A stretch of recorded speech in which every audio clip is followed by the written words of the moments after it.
আমি দুটো বিষয়ে কথা বলবো, খুব মনোযোগ দিয়ে শুনবেন এবং যেভাবে সম্ভব এটা বাংলাদেশিদের মাঝখানে ছড়িয়ে দিবেন, বিশেষ করে ছাত্রীদের মাঝখানে।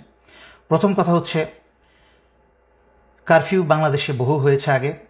কারফিউটা এখানে কোনো বিষয় নয়। বাংলাদেশের স্বাধীনতা যুদ্ধ থেকে আরম্ভ করে পরবর্তীতে 90-এর এরশাদ পতনের সময়ও কিন্তু কারফিউ জারি হয়েছে। কারফিউ দিয়ে কিন্তু কোনোদিন কোনো অত্যাচারী সরকারের পতনকে থামানো যায় নাই, এবং এমনকি 2007-8 সালেও কিন্তু কারফিউ জারি হয়েছে। তখনও কিন্তু সেনাবাহিনীর অফিসারদের কিছু বলস ছিল, কারণ যেভাবেই হোক, নাটকীয়ভাবেই হোক, রাজনৈতিক তথাকথিত নেতাদেরকে এবং চোর বদমাশদেরকে কিন্তু জেলে ভরেছিল। কিন্তু এখন তো সেনাবাহিনী অফিসারদের কোনো বিচিই নেই, বলসই নেই। এবং বর্তমানে সেনাপ্রধান, গত লাইভে আমি ভদ্রভাবে ওনাকে বলেছিলাম দেশ এবং জনগণের পাশে দাঁড়াতে। যদি উনি জরুরি অবস্থা জারি করতেন তাহলে সেটা দেশ এবং জনগণের পক্ষে হতো, কারণ জরুরি অবস্থা জারি করা মানে হচ্ছে স্বৈরাচারী শেখ হাসিনা আর ক্ষমতা নাই। কিন্তু আমি যতদূর শুনেছি কারফিউ জারি করা হয়েছে। এর পিছনে ছোট্ট করে আমাকে একটু ব্যাকগ্রাউন্ড বলতে হয়। এই বর্তমান সেনাপ্রধান জেনারেল ওয়াকার স্বৈরাচারী শেখ হাসিনা আত্মীয়। তার কিন্তু লেফটেন্যান্ট কর্নেল হওয়ার যোগ্যতা ছিল না। ওনার শ্বশুর সেনাপ্রধান হয়েছিলেন, সেই সুবাদে স্টাফ কলেজ করে এদিক ওদিক করে ওনাকে আমি অনেক অল্প বয়স থেকে, মানে মেজর অবস্থা থেকে ওনাকে আমি চিনি। সাদা মানুষ ছিলেন, তেমন কোনো ব্রেইনওয়ালা মানুষ না। কারফিউ দিয়ে বর্তমানের বাংলাদেশের ভয়ঙ্কর পরিস্থিতি থেকে দেশকে সামাল দেওয়ার মতো ক্ষমতা এবং যোগ্যতা কোনোটাই ওনার নাই। আমি অবাক হচ্ছি যে ওনার সেই যোগ্যতা না থাকতে পারে, কিন্তু বাংলাদেশের অন্যান্য ডিভিশন কমান্ডার এবং জেনারেল যারা আছেন তাদেরকে তো বেশিরভাগই আমি চিনি। ওনারা কি করছেন? ওনারা কি আঙুল চুষছেন? ওনাদের অনেকেই তো আমি জানি যে প্রফেশনাল মেরিট আছে, যোগ্যতা আছে। সাহসিকতা না থাকতে পারে তারা তো এই সেনাপ্রধানকে বলতে পারত যে আপনি জনগণের বিরুদ্ধে যাবেন না। কিন্তু যেই জিনিসটার আমি ভয় পাচ্ছিলাম সেটাই হলো। আমি জানতাম যে স্বৈরাচারী শেখ হাসিনার সর্বশেষ শয়তানি হবে দেশে একটা গৃহযুদ্ধ লাগিয়ে দিয়ে যেতে। সে পালানোর আগে দেশে একটা গৃহযুদ্ধ লাগিয়ে দিয়ে যাবে, এবং এই গৃহযুদ্ধে করবে কি, সশস্ত্র বাহিনীকে জনগণের শত্রু বানিয়ে দিয়ে যাবে। দেশে যেন জনগণ এবং সশস্ত্র বাহিনী ইউনিফর্ম এবং জনগণের মাঝখানে রক্তারক্তি হয়, এবং এই সুযোগে স্বৈরাচারী শেখ হাসিনা তার দলবল নিয়ে পালাতে পারে। তার চেয়েও ভয়ঙ্কর অবস্থা হচ্ছে যে আমি অত্যন্ত বিশ্বস্ত সূত্রে খবর পেলাম যে ভারতের বাংলাদেশে শতখানিকের উপরে কিলার ঢুকিয়েছে। ঠিক যেভাবে বিডিআর হত্যার সময় বাংলাদেশে প্রবেশ করানো হয়েছিল, সেইভাবে বাংলাদেশে রয়ের কিলারদেরকে প্রবেশ করানো হয়েছে। শুধুমাত্র বেছে বেছে শনাক্ত করে করে ছাত্র নেতাদের এবং অন্যান্য নেতাদেরকে তারা টার্গেট করে হত্যা করার জন্য, ছাত্রলীগ, যুবলীগ, পুলিশ এবং রয়ের সেই সব খুনি মিলে, যা হয়েছিল 2009 সালে বিডিআর হত্যার ঘটনায়। এবং আশ্চর্যজনক মিল পাবেন, 2009 সালে এই বর্তমান সেনাপ্রধান 46 ব্রিগেডে তখন তার পোস্টিং ছিল।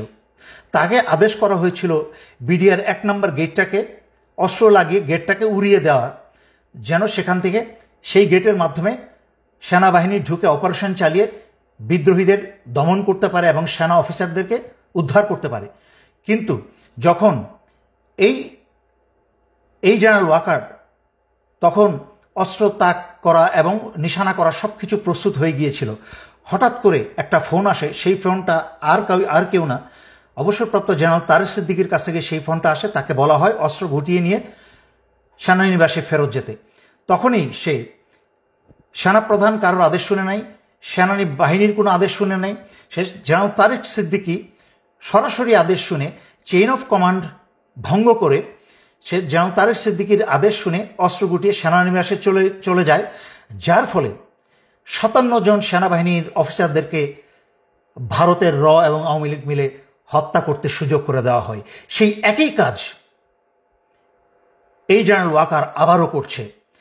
ভারতের কে যুবলীগ এবং ছাত্রলীগ এবং গোপালী পুলিশদেরকে ব্যবস্থা করে দিচ্ছে বাংলাদেশের মেধাবী ছাত্রদের এবং বাংলাদেশের অন্যান্য আন্দোলনরত যারা চিহ্নিত ছাত্রছাত্রী তাদেরকে হত্যা করার জন্য।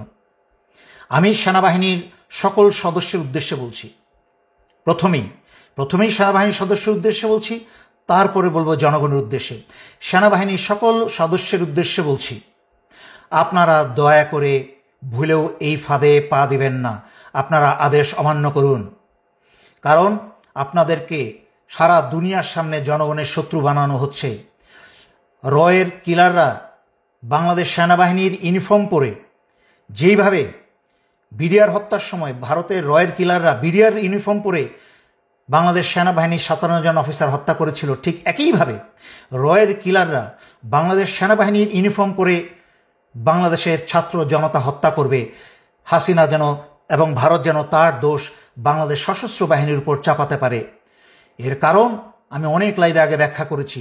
স্বৈরাচারী শেখ হাসিনা রাজনীতিতে এসেই ছিল তার বাবা এবং পরিবারের হত্যার প্রতিশোধ নিতে, এবং সংবাদ মাধ্যমে এবং জনগণের সামনে বহু মানুষকে সাক্ষী রেখে, বিবিসিকে সাক্ষী রেখে সে বলেছিল যে রাজনীতিতে ফিরেই এসেছে তার পরিবারের হত্যার প্রতিশোধ নিতে এবং সশস্ত্র বাহিনীকে, বিশেষ করে সেনাবাহিনীকে সে ধ্বংস করে ছাড়বে। তাই আমি আপনাদেরকে স্মরণ করিয়ে দিচ্ছি শয়তানের পথ থেকে দূরে ফিরে আসতে এবং নিজের বিবেককে কাজে লাগাতে, নিজের দেশের জনগণের উপরে নিজে তো দূরের কথা অন্য কাউকে অস্ত্র চালানোর সুযোগ দিবেন না। আপনারা কারফিউ থেকে জরুরি অবস্থায় ফিরে যান। সেনাপ্রধানকে প্রয়োজন আপনারা অস্ত্র ধরে বসেন। আপনারা কেউ এই কারফিউতে যাবেন না। আপনারা ক্ষমতা হাতে নিয়ে নিন, দেশের দায়ভার আপনারা ক্ষমতাভার হাতে নিয়ে নিন, যেন বাংলাদেশের জনগণকে কেউ হত্যা করতে না পারে। আমি আবারও স্মরণ করিয়ে দিচ্ছি, ভারত এবং আওয়ামী লীগ তথা শেখ হাসিনা মিলে জনগণকে হত্যা করে সেই দায়ভার আপনাদের উপর আজীবনের জন্য চাপিয়ে দিবে। সর্বশেষে বাংলাদেশ সশস্ত্র বাহিনীকে পঙ্গু করে ধ্বংস করে দিয়ে যাবে সে যাবার আগে। আর জনগণের উদ্দেশ্যে বলছি, আপনারা কারফিউ জারি করার পরে সংঘবদ্ধভাবে সবাই যার যার এলাকায় একটা শক্তিশালী অবস্থানে যাবেন। কোনো অপরিচিত মানুষকে আপনাদের মাঝখানে প্রবেশ করতে দিবেন না। যখনই কোনো অপরিচিত ব্যক্তি আপনাদের দিকে অগ্রসর হবে, যেহেতু কারফিউ জারি করা হয়েছে, আপনার উন্মুক্ত রাস্তাঘাটে থাকার কথা না, কিন্তু কারোর আপনার ঘরে ঘরে অফিসে আদালতে যাওয়ার কথা না। যদি কেউ আপনাদের ঘরে অফিসে আদালতে অনুপ্রবেশ করার চেষ্টা করে, আপনাদের হাতে পাথর, ইট, অস্ত্র, আগুন, তেল যা আছে তাদেরকে ছুঁড়ে মারবেন, কিন্তু তাদের কাউকে আপনাদের কাছে আসতে দিবেন না। বাংলাদেশ একটা ভয়ঙ্কর সময় অতিবাহিত করছে। আমরা অতীতে এরকম ভয়ঙ্কর সময় অতিবাহিত করেছি।